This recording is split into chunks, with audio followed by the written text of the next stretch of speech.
So, welcome, welcome. Good to see you. I am so glad you're here and joining us for another episode recording of the podcast, Maria and Friends. I'm so excited that you're here joining us. And tonight is going to be a very special one. So, I recommend that you share, you like, and let everybody know. Send them a text. Hey, my favorite show is on. We're glad you're here. So let's go ahead and get started because I want to dive right deep into these into these questions because I know it's going to be a blessing. All right. So let's go ahead and get started. Welcome back to Maria and Friends, another episode of Maria and Friends. Tonight's conversation is special, important, and deeply personal for so many because we're talking about grief during the holidays. The season is filled with lights, family gatherings, and celebration. But for many, it's also filled with memories, empty chairs, and emotions that feel heavier this time of the year. If you're listening and your heart feels a little fragile, you're in the right place. Tonight, we're holding space for you. I'm joined by my amazing co host, Ulises, and a very special guest, Coach Smilie, a grief expert who brings wisdom, compassion, and real tools to help us navigate this season with honesty and grace. My prayer is that as you listen, you feel seen, you feel understood, and you feel permission to be exactly where you are in your healing journey. So take a deep breath.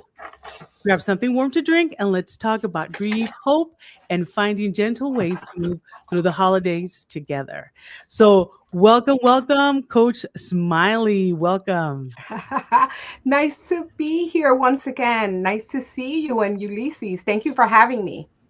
Ulises, nice to see you. Welcome back. Welcome back. Welcome back. Yes, yes. I was in Colorado for the week enjoying my loved ones and family. Um, it's great to be back. I do miss the mountains, though. The mountains were beautiful. I will say though, the elevation was is different. It is Mm. harder to breathe when you out there in the mountains, and man, my old body, my old lungs felt it. It was it was tough, but it was good though. I had a great time. Thanksgiving, was amazing. So, you guys, you ladies, how was y'all Thanksgiving? Yes, my Thanksgiving was good. I wasn't able to be with my entire family, but I was able to be with my mom and also my husband's side of the family. So we had a lovely time. Traffic, I have to say this, traffic was like on our side. God really helped us with that because we were traveling from borough to borough, and this is the first Thanksgiving that we didn't hit major traffic and that we found parking in both locations right away. So Wow. I am so thankful, but it was lovely. Thank you for asking. I personally, we had a good family time. We ate. Comimos de todo. We had Ay. leftovers. I think there's still some leftovers in the fridge. We've been eating turkey for everything, turkey tacos, turkey sopa. So we're good. I think I'm done. I think I'm done with the turkey. I'm ready to go vegan for a couple of days. So, so let's go ahead and get started with this topic that we're going to talk about grief during the holidays. And one of the reasons to me is important that we talk about this is because we know that a lot of people are right now celebrating with loved ones, and I want to hold space, like a sacred space, amongst us friends, for those people who are just dealing with grief that sometimes they don't want to mention, they don't want to bother other people, but they're missing their loved ones. I know that this year in my life, I experienced grief in a different way because we lost one of our dear pastors at our church, and this that loss was very dear to me, and it was very unexpected. And I was not we were not ready, and I don't think you're ever ready, right? And yeah, I know you'll talk a little bit more about that, but I wasn't ready for the type of grief I experienced because he was not only a staff member, but he was my friend. And I remember hugging his wife and telling her, I lost a friend. He was just not my coworker. He was my friend. So, and I remember in these holidays, these days, I've remembered him and honored his memory, and that made me think. You know what? Let's bring somebody in. And I was talking to Ulises, and we had a long conversation about this and grief, and I said, let's bring somebody in, because I'm not an expert. I don't know about you, but let's bring somebody in that can help us navigate this conversation. And that's where you came in mind, and that's where we're here. Oh, well, thank you for having me. And thank you so much. For those that don't know me, my name is Smilie, and I formerly was a mental health professional. I'm still a mental health professional, but now I'm practicing as an empowerment life coach, mindset strategist. I also have a background in grief counseling. And I want to share a disclaimer before we jump right into the questions, that before we begin, I want to be very clear. This topic can be very triggering. So if at any point you feel triggered, we want you to take care of yourself. You can pause, you can return and come back, or actually completely log out. And I believe that this is going to be offered in replay in YouTube. So you can come back to it again if it's too much for you, too triggering. Also, I am here as a life empowerment coach, and I am not here as a therapist or counselor. I do hold my MSW, and everything that we share here is more educational, for support, for coping, not for diagnosing, making diagnosis or treatment.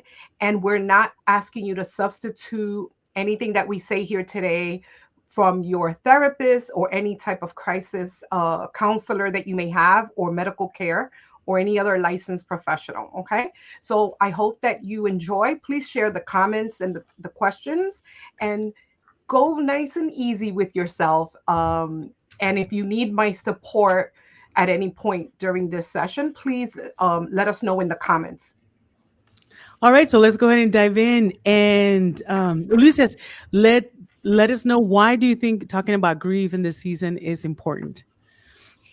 Well, to me, it's super important, mainly because you know, speaking on death and speaking on things that are abrupt. It's hard to process certain situations, depending on the season, the time, and as you said earlier, it's like there is never really a time to like prepare for it. So Mhm. having somebody who um, can really understand where you're coming from, having somebody that you can actually talk to and they'll actually listen, um, somebody who just as simple as a hug, simple as a listening ear, simple as let's I don't want you to be alone, let's go out for some coffee. Like there's that community, that support Mhm. is major, it's huge. Most people, if you live long enough, you will experience some level of grief, one shape, fashion, or form. So, I believe this is an amazing topic, especially in this time of the year, um, for us to learn. And we have an amazing guest who has the wisdom and the knowledge to really help with that. So, I'd like to start off, Coach Mott, if you don't mind. Um, when we say grief during the holidays, what are we really talking about? Are we? Is it just about death? Can there be some other form of grief? And if you don't mind, also talk about, like, what does grief look like? What are the stages of Mhm. grief? Mhm. So thank you for asking this important questions. During the holidays, grief can look very different. And I'm going to give you an example. I'm going to point at someone right now, and I'm going to share this with you. This is what grief looks like, because I'm actually grieving, right? During this holiday season. And this is the face of grief. We have to be very careful when there are clear signs of grief that I'll get to it in a few minutes, but there are also times when people can actually mask very well their grief, right? So just be very careful that you may see someone who is displaying that they are, they may look like, if they're happy, they may smile, which there's nothing wrong with that. They may go about their day like, I'm in this interview today, right? Mhm. However, I am still grieving. So we have to be careful also when we may not fit the box of the signs of what it looks on the exterior. And during the holidays, it's very important to understand that grief may intensify during the holiday. That's what's called the grief, right? During the holidays. You may feel it louder, right? It's because the season of that we're celebrating, it's supposed to be joyful. However, you may have been experiencing the death of someone that you love dearly, also a divorce, a miscarriage, a breakup, a loss of a pet, a loss of a job, loss of your health, right? Or if someone that you love that their health decline. It may be even as far as grieving the loss of a dream that you had that was very significant. So you as that person during the holidays, you may be experiencing more the intensity of missing how the relationship used to be, if it's a friendship breakup, if it's that someone that passed away, right? The version of you as a person, right, is different when that relationship, whether it's physical or emotional, it's no longer existing.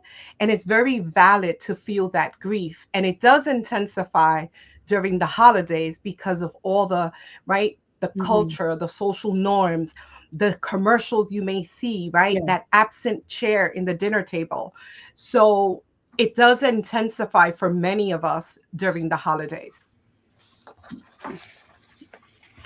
So let me ask you also, yeah, I really like what you just said when you pointed at yourself. This is what grief looks like, Yeah. because I'm glad you made that distinction, because a lot to me, a lot of times when I think of somebody grieving, I think of the person crying, con ojeras, and Yes.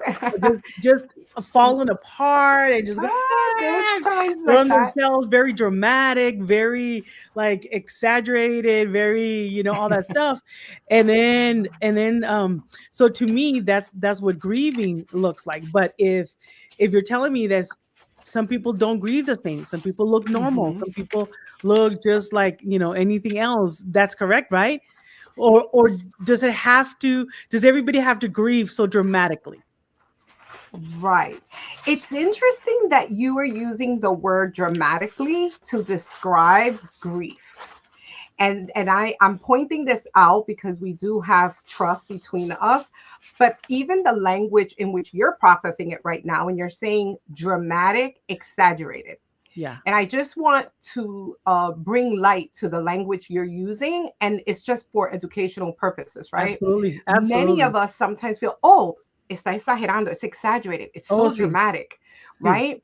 However, it really doesn't need those labels. They are feelings, right? Uh-huh. They're just feelings that we have. And the different signs of grief, right? How you can tell is in different categories. There's emotional signs, right?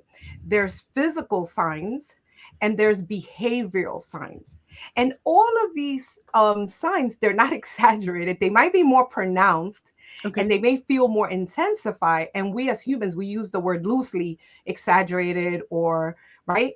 But that may hurt somebody's feelings that's grieving. They didn't hurt mine. I didn't take anything offense to that. Yeah. But I can see someone else feeling like when they say, "Oh, estás tan exagerada," right? You're exaggerating, dramatic, and not necessarily. It's the emotion. So the first sign could be emotionally, right?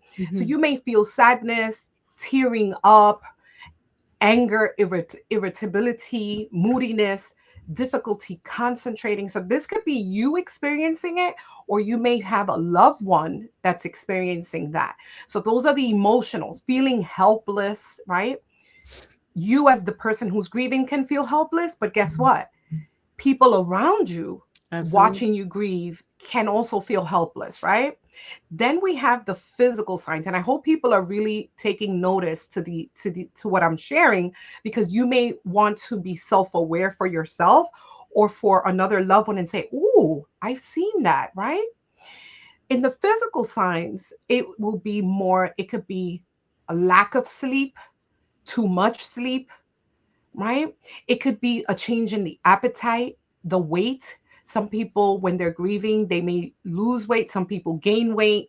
It could be stomach aches, headaches, right? Mm. Upset stomachs, muscle tension, Oh, wow. especially in around. right? The shoulder area. People Right. can be experiencing feeling out of breath. I remember when there's different, I've had multiple, and we'll get to it in a minute, because there's complex grief and then there's simple, right? Like something more normal grief, and then there's complex grieving. And I remember when someone very close to me, like my sister, passed away, I didn't cope well necessarily, even though I know about, right, bereavement and Yeah. grieving. And one of the signs, I had physical signs. I felt like my breath was taken away. I was Wow. hyperventilating almost the whole day, not just at one time. Wow. So someone may think, what's wrong? Tan exagerada, no puedes respirar. You could breathe, but literally, Wow. physically, I was experiencing that, right? Tightness of chest. And then we have behavioral signs. And that's when if you're grieving or someone else, the signs are isolation, withdrawing, right? Putting up the walls, losing interest of things that you used to like, especially things that maybe that other person and you, whether it's a divorce or whether it's someone that passed away, you may want to avoid the places that they were, that you and that person had encounters, right? Crying a lot as well, having crying spells. I found myself, and I speak a little bit about me because tonight people are going to be vulnerable, and I just don't want Yeah. to come across as a coach. I'm a human being. And I Absolutely. remember there was a time, and if you guys, anybody else can relate with this, please let us know, where I would get on the bus, right? Recent, actually, the first 6 months of the person passing. And I would get on the bus and going to work, and I thought I was fine. All of a sudden, I feel my face is wet, and I'm like, my face is wet, but I don't understand. My tears were rolling down Mm. without me even realizing that they were being released. They weren't even Wow. triggered by anything. I was just sitting on the bus, and all of a sudden my tears, and I noticed my face was wet, and it was surprising to me. So that in itself is a sign of grief, right? So I hope that that helps a little bit. Gina has a comment. It says Gina put here. Often I didn't grieve normal. I was Mhm, spending money like crazy. I was angry, full of mhm. anxiety, and in denial. I was in a fog, wishing I would just Die. I wishing I would just Die. I, dial smile. Most thought I was okay. Even my husband. That is very common. Very, what I would say is very normal. And the reason I use the word normal, and thank you for sharing that and your vulnerability, because that's courageous of you. I say that it's normal because we need to normalize these behaviors that we have when we're grieving. Oftentimes, people give us timelines of when you should be already, what some people even say, let it go. I know we're going to get into a little bit more about what not to say. Like when we tell someone they're in a better place, they don't want you to suffer, your loved one doesn't want you to suffer. Those things are really not helpful, especially at the beginning of grief. They're not as helpful. You may think they are, and we've been taught Yeah. um, that those are appropriate, but in reality, they're not. So we have to normalize speaking about this. So I'm so happy that we're here tonight having this discussion. Coach, you know, it's amazing because when we talk about um, the feelings that we have and things of that nature, and some people are like, oh man, you're just being dramatic or whatever the case is. Hmm. Um, as a man, right? As a man, we for the most part we are taught to be strong. That we got to be strong for, and a lot of women too. I'm not excluding genders here, but in society we see it with men, but we also see it with the woman who's known to be the strong one in the family, where they can't really show their emotions, and for the sake of for everybody else. Um so what are the common what are some of the common mistakes that people make when they try to stay strong during these times? Well, when you try to, and also I commend you for opening up about the distinguishment about men. And I've done podcasts and have had hold space for men to talk about the issue when men feel that they can't share their emotions. And oftentimes I say, ladies, we also want to take accountability that sometimes when men do open up with us Yeah. in the simplest of way, there are times that we mock them, right, for tearing up in a movie, and that actually shuts them down, right? Especially culturally, we've been taught, oh, men don't cry, they're not supposed to cry. And men are because physically with the muscles and everything, you have more strength than us. But yeah, right? He's flexing. Um, so men may be like, oh, you're the strong one. However, in the gender, right? However, men have feelings too. And a common mistake that we make to stay strong, regardless of the gender and however you identify, is that we pretend that everything is fine. We hold back tears. We want to dive into work. That's a mistake, and overwork in place of really coping and sitting with the feelings. We numb ourselves sometimes with alcohol or food or doom scrolling, right? And that all can be okay for short term, right? Not excessively. But when over time, we want to keep this facade that we are strong, what it does, it harms us. And it harms us not only mentally and emotionally, but even physically, right? Our body keeps score. Okay. So it's Absolutely. important to release your emotions, whether you do journaling, whether you seek therapy, whether you have a trusted friend that you can share with, trusted friend that has the capacity Mm-hmm. to hold space for what you're going to share. Some friends, as much as we love them, and family members, they don't have the capacity, the emotional intelligence or maturity or the bandwidth to see you while you're suffering. They rush through your commenting of whatever you're feeling. Some Right. people tough, they feel like, all right, already, this is like the third time and it's already been 8 years and you keep talking about the same thing. I've had friends that shared with me at one point for me to let go some of the things that I was expressing that I was feeling because it's already been 5 years. And what I noticed was they had an uncomfortable time processing my emotions, let alone Mm-hmm. their own, because they also knew the person. So we have to be mindful that not everybody has the capacity. So if you're watching this show today, that's a way of you Yeah. also releasing, right, a little bit what you're feeling. And that's why I always highly recommend professional help, Absolutely. because that's a person who is not involved, right? It's a person that helps you to process. So the common mistakes is really you thinking and trying to impress other people that you are the strong one. And someone, sometimes by choice, your family may have labeled you as the strong one and actively you act that way. But when you're grieving, it's okay to break down, and it's okay to say, you know what? In this instant, I don't feel strong. I don't have this all together. I can't make those arrangements. You're going to have to help me with that. I can't get up to cook and do these activities that I used to do. Be honest with what you can and cannot do, with your friends and with your loved ones.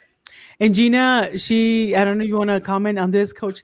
Gina says, no sleep. I didn't bathe. My hair fell out. I was a Mm. mess. My car went into repo. I was paying extra on my other vehicle and I hadn't paid my car. I was a mess. Didn't cry. I was empty, especially when my brother died. I had nothing left. And then later on, as you were talking, Gina says, exactly, we are not meant to hold it in. Absolutely. And Gina, once again, thank you for sharing. And I'm sorry about your brother. It's very difficult. And we go through the 5 stages of grief that I know Ulises had mentioned earlier, tying it in. And one of the first signs is denial, right? Is when you really hear first of the news and you're like, you can't believe it. You're in disbelief. And none of these signs, they have to be like in order. Usually they have shown with the studies that there is like a pattern, but you can jump from one sign to another at different times, stages. The first one is denial. The second one is really you feeling angry, right? Because maybe the person that passed away, there's some unresolved issues, or angry with, you might be angry with Yeah. God, like how did you allow this to happen? And then the third is bargaining, right? Where you may feel like, if only, right? If I do this, maybe things could go back to normal. Okay. If I promised, right, the person that I'll be a better person, so maybe they can come back, if that's like a divorce, in a Yeah. situation like that. Mm.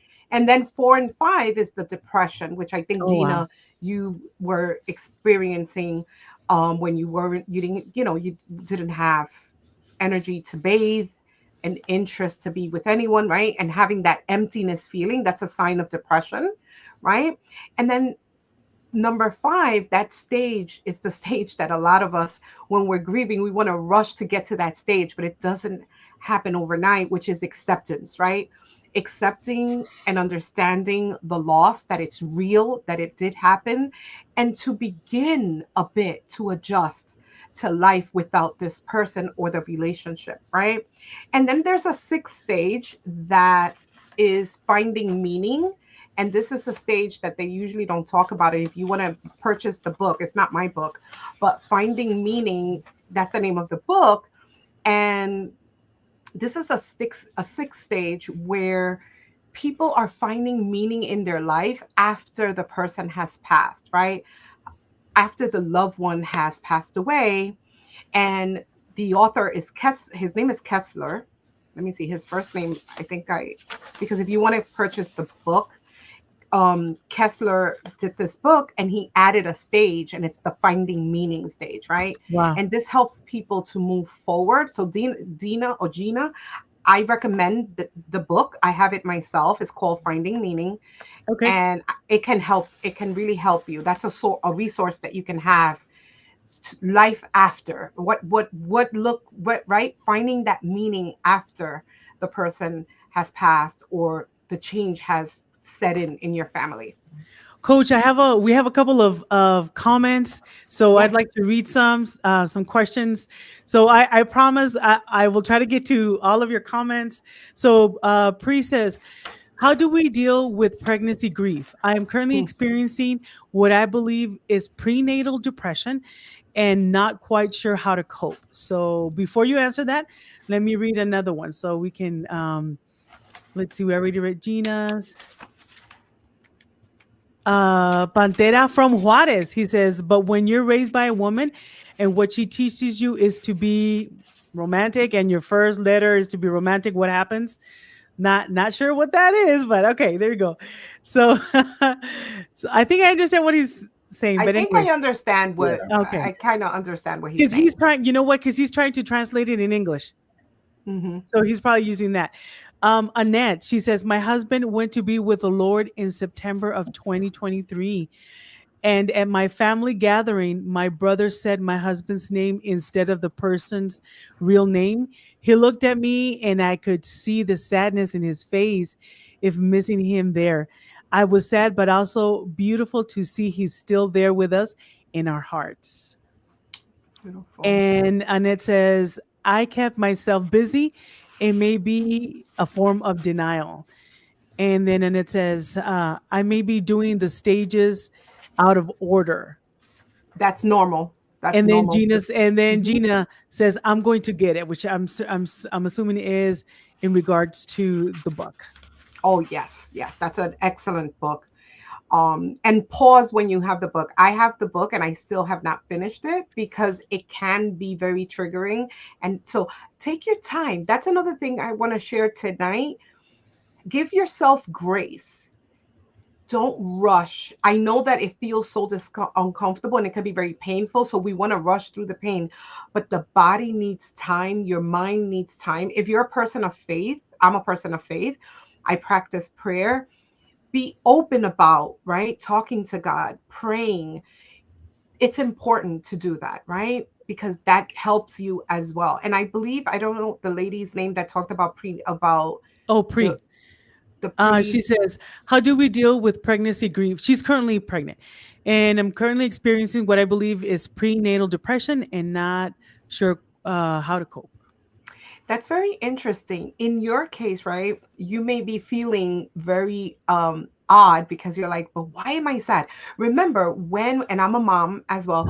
So remember, and even if you're not a mom, you may have a friend who's pregnant. There's a lot of hormonal changes, and also I would ask that you seek professional help because I think it would be very beneficial to you. Also speak with your doctor in reference to really looking at your vitamin supplements as well, because certain vitamins like vitamin D, when we lack vitamin D, any human being, when you're lacking vitamin D, also B12, you may have a deficiency that causes you to have these symptoms of depression. And also, I'm going to add to you, if you do journaling, some of the questions that you can journal about is like, why am I feeling this way? And sit with that a little bit. You may have some underlying roots of maybe situations that you're not even conscious about.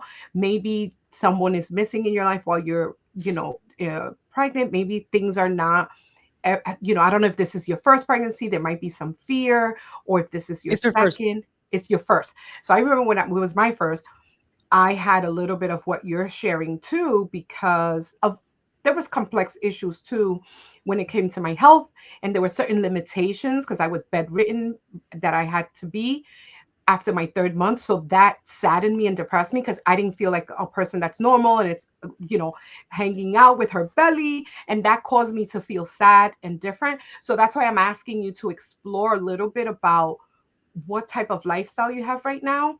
Talk with your doctor for your to really examine if there's any supplement deficiency. If you need to, seek some counseling for a brief time so you can unpack and share. And don't isolate yourself. Do your best to do activities that will help you through this process. I hope that these tips help, but definitely seek some professional help as well. And can you talk about that's very interesting what Annette said, that she said she feels that sometimes she's grieving out of order. Is that okay Yes. too? I mean, Yes, absolutely. Remember when I just said that about the stages? They're in mhm. no really, they don't have to be in an order. However, they did so many studies, and I personally have experienced grief, and I've counseled people in grieving. And usually the first thing is that, right, you're shocked, and you're shocked with the news and you're in disbelief. That's really very, unless you knew, and still, even if the person was ill, terminally ill, it's still very shocking when you first hear, but you can skip stages. And after Mhm. you're grieving for a while, you may enter feeling like, oh my God, I feel again in denial. Oh And wow. it's already been a year. And you're like, I thought I was already in acceptance. So that's why it's important to give yourself grace and be honest with how you're feeling. And you don't have to be boxed to the stages either. So don't feel like, well, I didn't feel stage three. I didn't feel Mm, this is just a sort of guidance, but it okay. doesn't necessarily mean that everything has to fall into the five stages and then the new stage of finding meaning six. Okay. Good stuff. Good stuff. No, definitely appreciate you sharing that. Because when I was pregnant back in, no, I was joking. Oh my god. You know, Oh my god. but I really do appreciate, especially when it comes to, and um yeah, your friend from Juarez kind of alluding to it, because like, as an example, like I always saw my father as the machismo, the strong type, right? My father, had four brothers, and they all passed away. Father passed away, Wow. and every single time he had to be the strong one. Wow. He had to be. He lost his youngest brother, to an illness, lost his oldest brother, and so it was just like literally four, no, Wow. five of his brothers, excuse me, five of his brothers all passed away. And so it was like, so this was my model as a man, that if anything happens, make sure everybody else is good first. Make sure that everybody else has their chance to grieve, and everybody, hey, how are you? I'm good. I'm good. I'm fine. I'm great. I'm gonna be okay. and then, and so seeing that and understanding, like, yes, be strong, but also, yes, as unhealthy way to process. Mhm. Because, I found myself isolating myself Mm. when grieving what happened, because I didn't want nobody to see me break down, the whole nine. So it's like, and especially during the holidays when like you feel it the most, right? You feel it the most. So why do the holidays feel like the grieving is heavier, or it's just more of a worse time to experience it? And thank you for sharing, Ulysses, your Yeah. vulnerability as well. I always say that when people open up, even in this platform, it takes courage, and I thank you for that. The holidays, it's a moment for us to feel joyful and to be festive, right? And that person that you're missing, you did the holidays with, right? And everything in our culture, especially in the United States, but everything in our culture, when it's holiday time, the commercials, the stores, right? Everything is Mhm. very joyful. Now picture this. The world is joyful, but your world has just shattered. Wow. Yeah. But you're living in a world. I remember one of my first grieving, I'm talking about, I was very young in my early 20s. And I remember that I felt that I wanted the world to stop, especially when we were traveling, going to the burial, and there was traffic. I felt everything was just so, I felt like, everybody, please stop. And actually, culturally in Puerto Rico, I'm from Puerto Rico, and in Puerto Rico, back in the days, I don't know now if they do it as much, but when there was the procession, right, of the cars passing, people in Puerto Rico would, everybody would stop in, on the road and just stop and give like respect. And nowadays that's not really the case, or more, but you feel that, you feel like you want your world to stop. So during the holidays don't stop, right? You have people in your circle too, that they're going out, they're hanging out, while you're isolating, while you're withdrawing. So the holidays, it's a time, while it's joyful, it's also a time for us to be conscious that not everyone is in the holiday spirit. Not everyone has their loved one. It might be the first year that they don't have their parents. It might be at the same time. I remember my husband went through that. He lost his parents both 9 months apart, and it was during the Wow. holiday season. And our Christmas and our New Year, we were in raw grief Wow. for him losing both of his parents. So the holidays intensifies what we're feeling due to the heightened joyful moments and everything that the world shows us, right? That is a festivity. And it's difficult. That's when you have to check in on people. Don't force yourself for people, even in your own family unit. Some people grieve differently and they want to have the dinner celebration. You may be like, but I don't want to. And it's okay to skip it this year. Even Yeah. if it's been 3 years, it doesn't matter. There's some, when I counsel folks, they've said, oh my God, it's been 3 years. And last year I had a better coping to the holidays than this year, that is day four. I mean, year four. So you see, Ulysses and Maria and everyone who's watching, it's very complex. Grieving is complex. So human beings are complex, and the way we process. So give yourself grace, and give yourself grace with yourself and with others, and be true to what you're feeling as And much we as you can. and we have another comment by Annette. She says, "I felt okay after 40 years together. Peace, acceptance, because of what I saw him go through. But yes, I feel different emotions at different times, and that's okay." And also, we have Gina saying, telling Pre that she's praying for you, sweet mama, and then to reach out to her. So that's good too that we're making the connections. She says, no professional, but I'm a good listener and I have lots of, experience with pregnancy. So, and then we also have Gina's always saying very complex and don't be ashamed. Don't And be we ashamed. also have Tate's Wealth Journey says that is so true. The holidays make the pain stronger if you're going Yes. through it. That happens. And Pri says, Gina, thank you so much. Beautiful. All right. So, and let me ask you the next question. What are some common mistakes people make when they try to stay strong or push through the holidays while We grieving? we actually had We did, mentioned we did do that, but I could say again, right? It's like holding it yes. in, right? Numbing yourself with maybe alcohol or food or overeating, um, diving into work more and overworking yourself to the point where you can become physically ill, or in couples, right? Sometimes during grief, couples, especially if they lost a son or daughter, right? There's sometimes one or the other, they dive in more into work and less being in the home, and that sometimes creates differences in the marriage, and sometimes they have to go to couples counseling, right, because the loss impacted their marriage. So these are for you to try your best to show up in the relationship, but be honest, I'm not okay Yeah. and I'm not strong.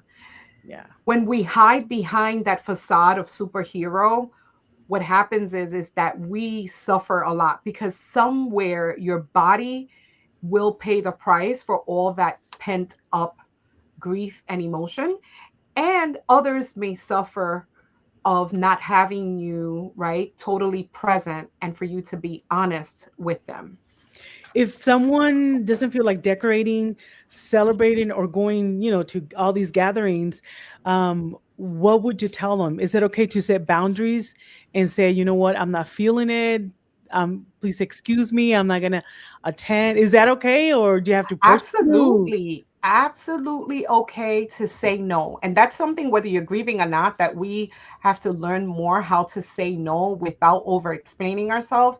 But especially when we're grieving, and it's okay for you to skip this holiday, right? And it's okay also to say, you know what, I don't, I'm not able to go. I'm gonna skip this one, but we'll talk later, or you may send a gift for the person, or you may just have a complete different plan. Some people say, oh, you're not coming over, but I heard that you went to the movies. That's okay. You may want to skip going to the gathering, but maybe you decide to do something else. Permit yourself to choose yourself and how you're going to handle, right? That's a high act of self-care, right? And it's not Mhm. selfish.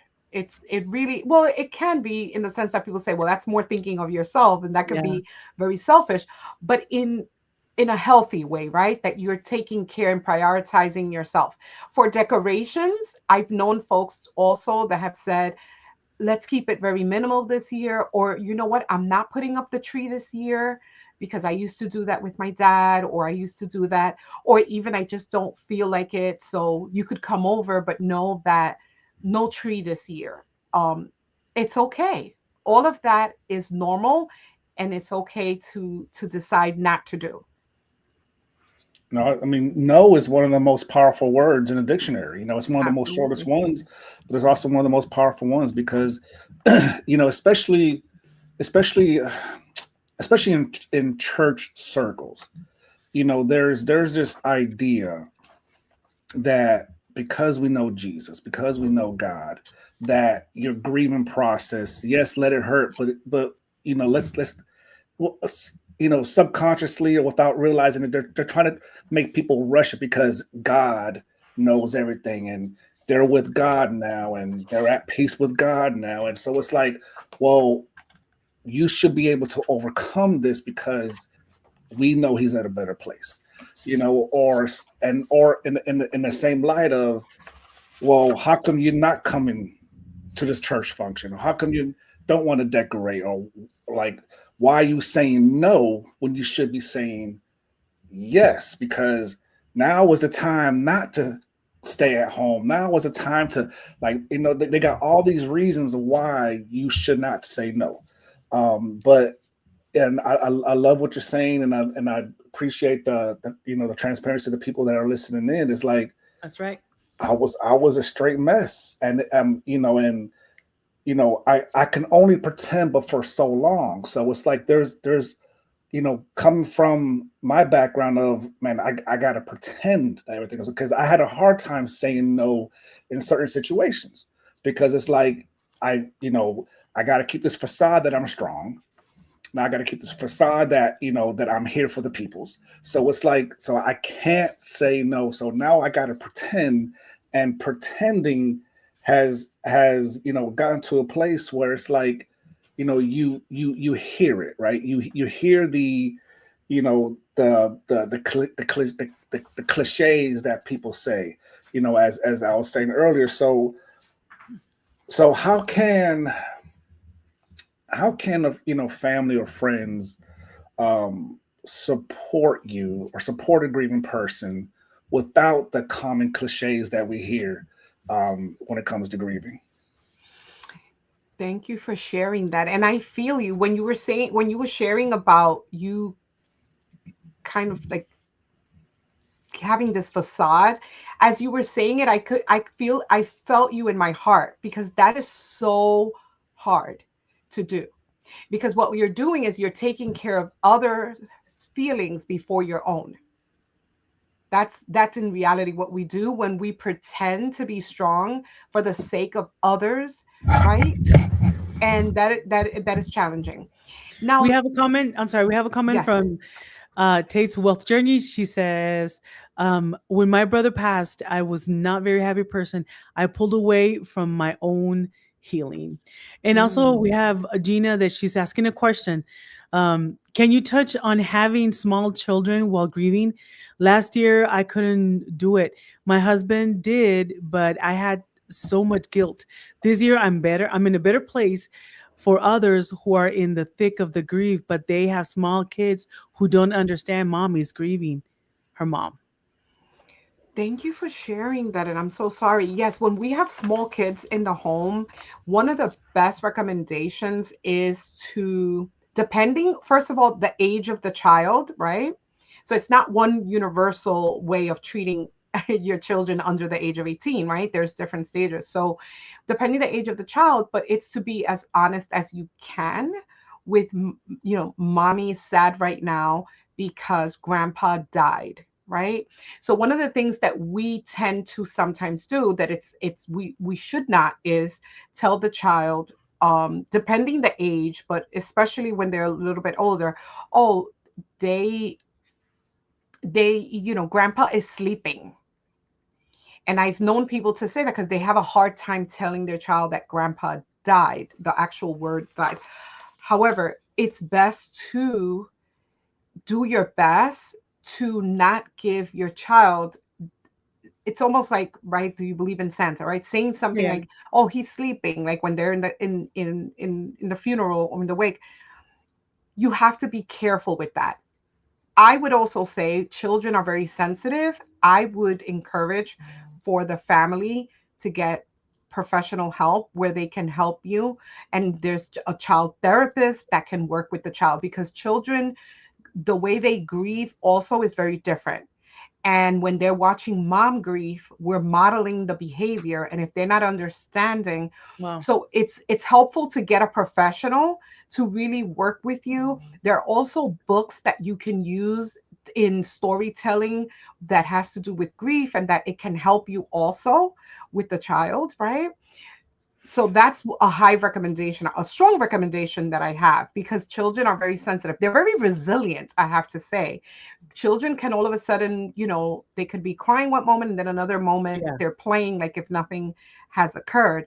And then for you, mom, that you are feeling so overwhelmed, I don't know who your support system is, which, how does it look like, but give yourself a day that's for you, right? That you can not be with the kids if it's possible, that you give yourself some space, because while you're grieving and having small children, it could be very overwhelming, as opposed to if you have already a teenager or young adults, it's different than when you have very small kids, especially under the age of 7, or Mhm. it can be very challenging.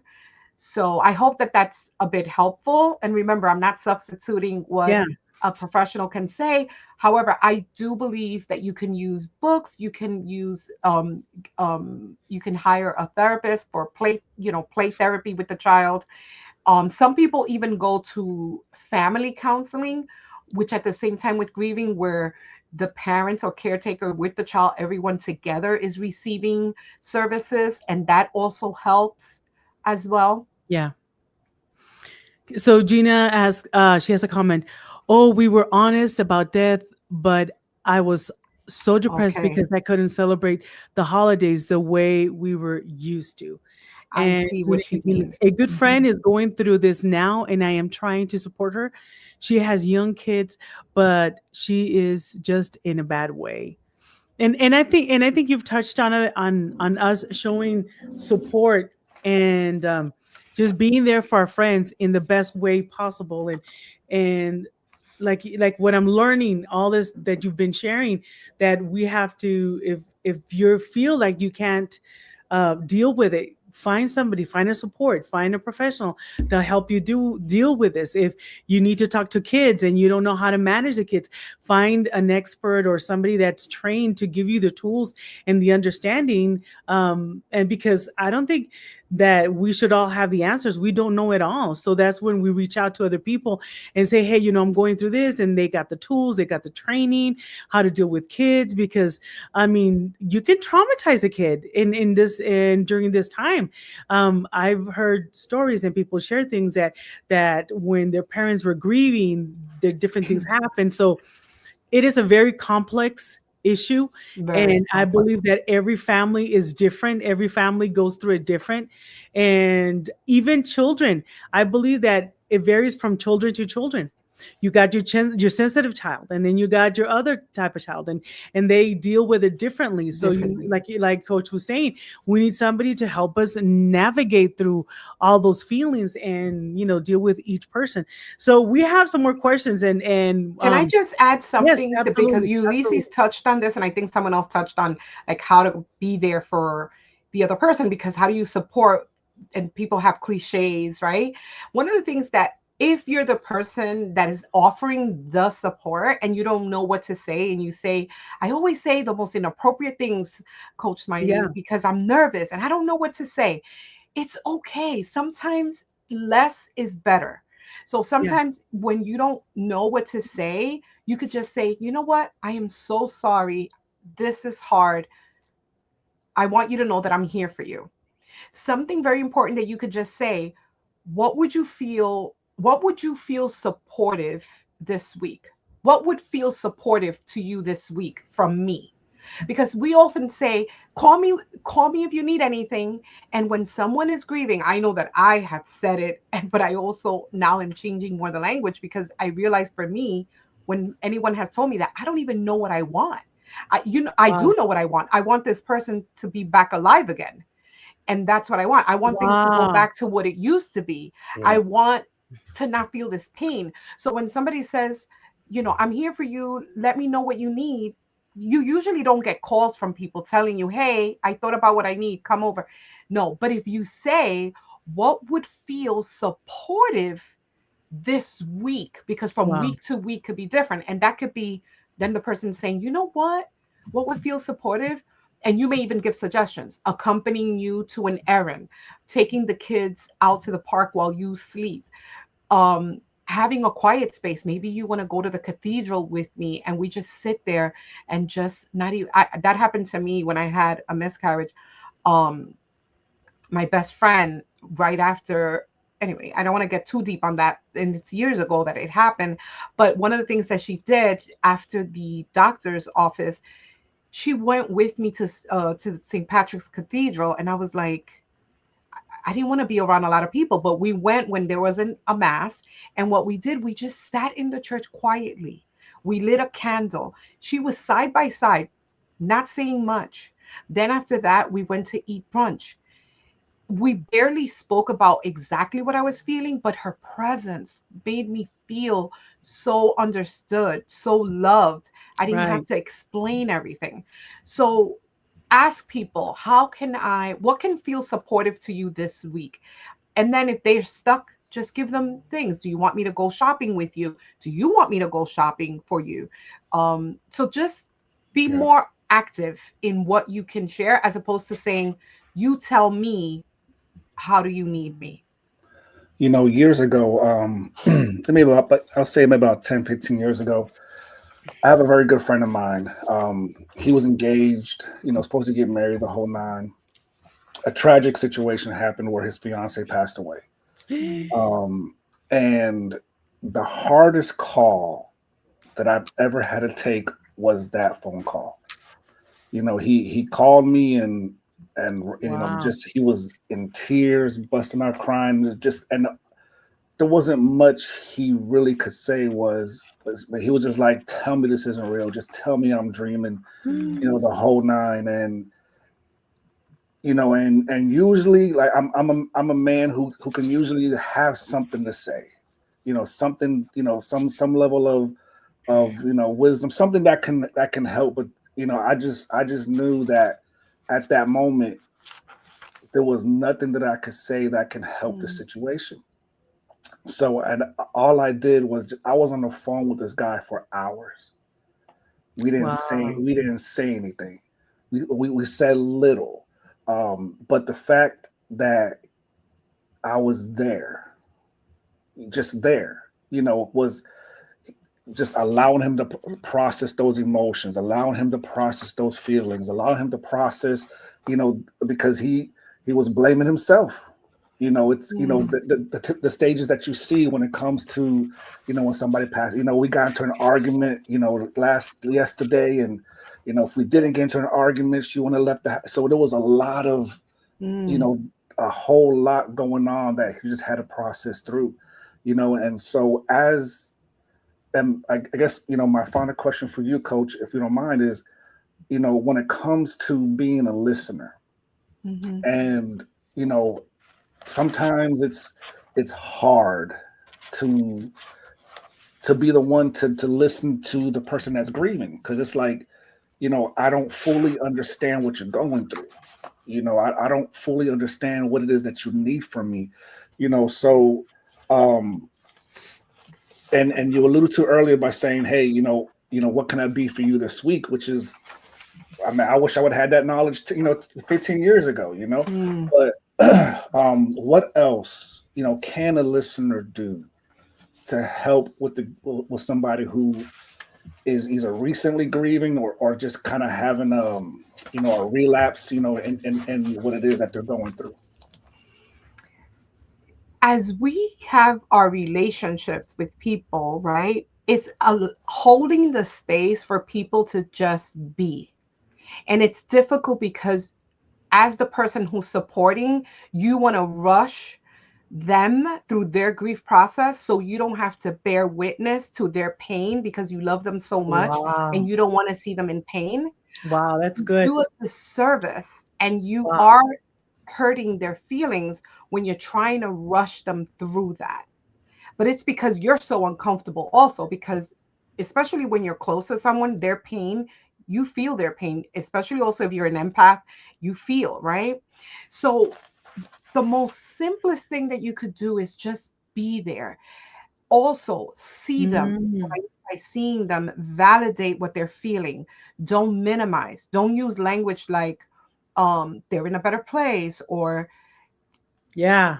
you're like, remember what you just said, Maria, early in the top of the podcast, that you were saying Yeah. exaggerated and Yeah. You're so dramatic. so dramatic. Do your best not to see the person in that light, because I know we've been taught these type of lingos and it's all in our subconscious. It's like automatic. They're in a better place. Automatic. This things happen for a reason. That's not Or the God needed an angel, so he took them. I'm like, that is just exactly. like, I hear those It's things just and I'm not like, I exactly. just, I personally don't say too much, because I know Hmm. that there's nothing that I will say that make the pain go away. And sometimes I I just rather not say anything and just hold space. Right. And if you can, I just want to, if for those who don't know what hold space mean, if you could kind of explain to that to us, Coach. I know So Ulises was kind of sharing that he was holding space for his friend, but what is holding space? If you can explain for those who don't know what that means. right. So when we say holding space, and it doesn't matter if you're grieving or not, at any point that a friend holds that space for you, it's dedicating that time Mm, that it's about you, not about them, okay. right?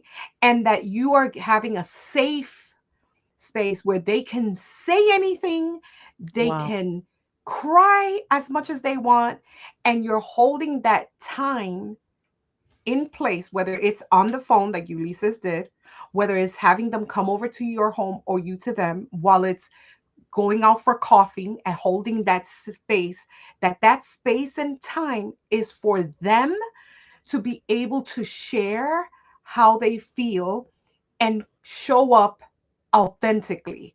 If they don't want Wow. to talk much, it's not for you to keep saying, but say something, but Oh and yeah. have a million questions. It's to hold the space for them to show up as they are. Now, with that, I have to say that there is what we call some tough love, where if you notice that the person, that's the difference between normal grief and complicated grief, right? Normal grief is what most people, right, over time they go through, right? Where they have this raw, intense grief for a period of time, right? But then they're able to integrate the grief, meaning they can still be active going to work, they can still miss the person, but they can still function. That's normal grief, right? They can still re engage with life. Complicated grief, right? It's when now you're having a very challenging time adapting to integrating back into life. So you feel kind of like stuck, right? And you have this intense yearning. You are not showing up to work most of the time. You're chronically being late, right? It really doesn't allow you the pain, because possibly the processing that you need more time, you need to process differently, but the pain stays longer and it's more strong than the Mm, normalcy, and it interferes with your daily life for a long period of time, sometimes months and even years. That's when your grief has become complicated. Okay, so, and I have some statistics here. Complicated grief affects around 7 to 10% of bereaved people, and roughly 2 to 3% of the general population worldwide, right? wow. So complicated grief is not as normal, frequent, right? I've experienced complicated grief because also when you're grieving multiple losses in a short span, like COVID, that was a time, right, where people Oh were yeah. losing people, right, in a short time, many people. And another thing, grief is not just one grief for multiple people. So it's not like if you lost, right, a parent and then your cousin and then a neighbor, it doesn't mean like for you to say, well, it's all one set of grief that I have to deal with. No, you had individual relationships with these individuals, and each grief is different and you process different for each one, Oh, I didn't know that. Wow. because So, those are so for example, individual for example, relationships. somebody that's lost, like you were saying, two parents at the same time is two different types of grief. This is not just Well, all. it's two Is it just because the all? relationship is different. And I know my husband won't mind. I'll share very briefly on Mhm. this, but he lost his mom and then he lost his dad. And the relationship with both, right? It's not that he loved his mom more, but there was more of a closeness with Mm. his mom, right? So the grieving process of his mom and his dad, I saw the span of it, how his grieving, the different stages. There was times that he was plateaued at one stage with one parent while he was in another stage with the other parent grieving. Wow, So it's that not the is. same, because it's, we all, like right now I have a relationship, right, with you, and I'm beginning a relationship with Ulysses. It's not the same, So if we have a fallout, because let's just talk briefly when it's not of death, but it could be your best friend and you are not speaking, or you parted ways, or there's a friendship breakup, the grief is very intense as well. And you go through those stages as Yeah. well, right? But if you have two friends, like I'm saying here, you and Ulysses, depending on the type of closeness and the way our relationship was, is the process in which I am going through the grief stages. Wow. I did not know that you can grieve two different peoples or three or one and The grieve at intensity could be be at different different as well. be at Even with one pet loss stage and too. the other one. Wow. Even with pet, like I lost my pet Bull 2 years ago, and I have never ever displayed the emotions that I displayed when we had to um go and take him and have him, right. Grief for pets is a real thing, huh? But you know what happened? I started Wow, screaming, that's crazy. screaming. And why do I say this? I've gone through other losses and I never lost composure at a wake or anything like that. But for my pet, the intensity was so much that I started shouting, wailing. And I've Mm. never had that intensity displayed in that way. And somebody could say, wow, and it was for a pet, not for your mother-in-law. Not, but that's where I'm trying to tell you that Wow. every grief, you process it differently according to the relationship and right that you had with that person or your pet, and also where you're at. I think I was more sensitive because I've already experienced multiple losses. So when I lost Bolt, I was already grieving, right? Wow. So I think that that also kind of unleashed my Yeah. emotions. Gina says, yep, I can relate to this. I lost 4 family members in 6 months. They were all different for me. Yes. That's something Right. I've learned today. That is an eye opener for sure. Hmm. We've had some really good conversation, Coach and Ulises. We've been sharing a lot. I know this has been a very heavy subject, but I believe very needed, very much needed. So Oh, I'm I don't glad. know if any Ulises and Coach, if you want to say anything else, so we can close this up. But I do I believe that this is just we're just touching the surface. We're just touching the surface. Yes. We're just starting the conversation. Like Ulises and I have had many conversations, and we've shared in different podcasts that our purpose here is just to start the conversation, just bring a Absolutely. topic to the light, start the conversation, bring light to it, and go from there. And we have Ruben Colon from Puerto Rico. Saludos, Ruben. Saludos, saludos. Buenas noches. You guys hear? Do you And guys hear so, me? yeah, we Yeah. can hear you perfect. We can hear you perfect. We fr- Can and you hear Annette me? says, "Thank you all. Yes, very helpful. We can hear you, Coach." So while we figure out what's going on with Coach, when it comes to the grieving aspect, You hear me? Yes, we can yes, hear you. I don't hear you guys. What happened? We lost. But you do hear me. Yes, we Well, perfect. it's okay if you don't. I don't hear you guys. I don't know what happened. However, if you do we hear me, you do hear me? Okay, I don't hear you guys, but it's okay. I wanted to leave everyone with some gentle affirmations um for yourself. So take a deep breath. You could put your left hand in your heart. You could close your eyes if you like. And I want you to say these gentle affirmations for yourself.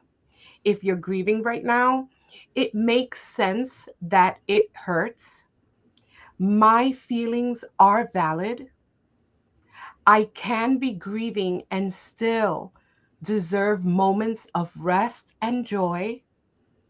I am honoring my person by caring for myself today. I don't have to do this perfectly. I only have to take the next gentle step. And I want to leave you with those affirmations. And if anyone in the US is grieving and has ever had any thoughts of self harm or are devastated, please text 988 to reach to a suicide or crisis line that is 24 hours, 7 days. anyone by phone. And if you're in another country, just look at where there's a crisis lifeline in your particular country that can offer you emotional support. There's grief therapy, there's support groups that you can engage in. Speak to your doctor as well. Sometimes people, their depression is so severe that they may need some medicine. So just make sure that you take good care of yourself and continue connecting with community, whether it's in church or friends. Also listening to podcasts like Maria and Friends. I also have a podcast, the Smilie, Smilie, not with a Y, podcast. And you can listen to my podcast as well, Smilie Empowerment Podcast. And it's been a pleasure. I hope that we encourage you, offered you support, and that we did hold space today, which was safe for you to be heard, understood. And I thank you for having me here. Awesome. Oh, I can hear you now. I don't know what Yay! happened. I don't know what you touched, but you can hear. I can hear you now. Good. I hope those affirmations were gentle enough for you to really focus on your self-care, and you're doing good. So pat yourself in the back, and thank you for being here. This is also a sign of self-care and normalizing this topic. Thank you both for having me. Beautiful. So, I don't like to leave the podcast on a heavy note, so I do have to share a story. Yes, share a story. Let's God. and actually everybody can change their state by either tapping or snapping your fingers. This is really to change your state. Clock it. Clapping, Oh my God. changing your That's state. crazy. When you do this, actually, literally, it changes your state, the chemicals. So it's something that you can do. So what's your story, Ulises? What's your So story? I have a friend, and I'm, hearing your story about how you grieved your pet brought back a story that I have. And I kind of felt bad at first because, I'm like, man, like, was I really a good friend? Because I laughed at him when he shared it with me, but he also laughed as well, right? So he was saying that he had this dog. He loved this dog. He had it for like a year. The dog got sick, and the dog passed away. Mm-hmm. And the way that he grieved had me like, see, that might be a little bit dramatic. Well, we shouldn't be judging, but you did do it. So tell the story as it is. Hashtag no judge zone. Hashtag no judge zone, people. So he told me, but he laughed. He laughed about it. So I was able to freely be like, yeah. So he said that he got when his dog passed away, that he was grieving so hard. He got into his car, went to the liquor store, got himself a bottle. Mm-hmm. Got himself a bottle, drove with the open bottle into an empty parking lot, and started doing donuts. Just Colonel, just Colonel. I was just doing donuts. I'm listening to the story like, so you were willing and risking to get pulled over by the cops, drinking with an open bottle of Hennessy over this. I get you. Hey, Colonel was family. I get it.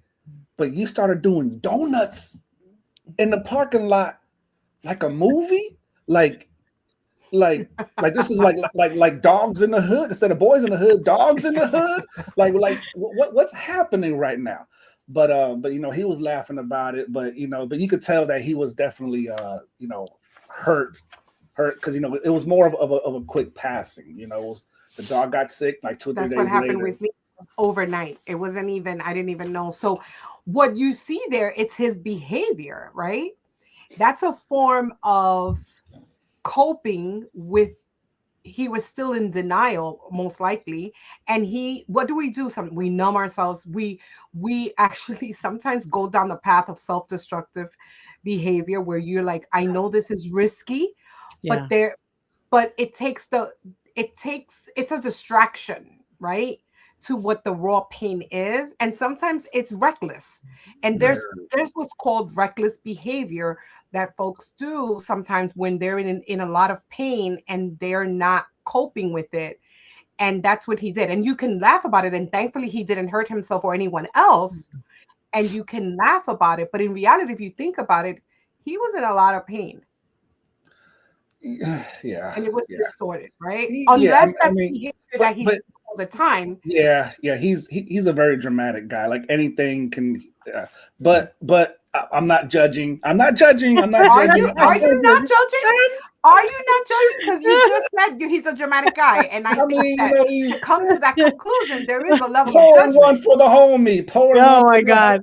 Gina says, dogs in the hood. She's Dogs in the hood. You know what I mean? Are you guys familiar with, it's a famous scene when I think about grieving and stuff and how just it all comes out like that. There's a scene with Sally Fields.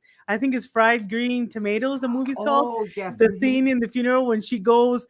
I mean, I always think of how amazing that scene is, because you go from this deep sorrow and pain to just bursting out laughing and within a minute, you see the emotions from one end to another. And I always think of grief. And Gina says, thank you for making me laugh. And on that note, let's go ahead and I'm just gonna go ahead and thank everybody for staying in tune, staying all the way to the end. Thank you. We're so appreciative of your support and everything that we're doing here. So please like, share, subscribe, all those wonderful things that help us to continue to make podcasts like this. And Steel Magnolias, thank you for correcting Annette. Annette corrected me. Thank you. Steel Magnolias. Thank you. Yes. Steel Magnolias. And Maritza Escarias says, my God. Great live. Thank you so much. Here. I didn't know she was here. Thank you, Maritza. That is my sister from another mama and papa. We know ourselves a whole lifetime. And she's also a mental health professional. And she and I were always talking about grief because, like I said, grief looks like this. And that's why even today, to come to do this, I was like preparing myself, right? Like, because it can be very triggering because I am grieving. And I want people to know that grieving doesn't always have to look like the other signs of constantly crying, right? Breaking down. It also can be, you could be functional, right? And that's because I'm in a better space. There was a time when my grieving was so complex and I didn't handle it well, where I couldn't even do this episode. I wouldn't have been able to do it. So you can be functional, but still going through your process, and to trust someone else with your heart. Like I trust Maritza Escaria. Thank you so much for being here and supporting. But we can lean on each other and we can laugh together about certain, either the person that passed or a situation. So sometimes you can make light out of something, and humor can help you in your healing process. Don't feel guilty to laugh.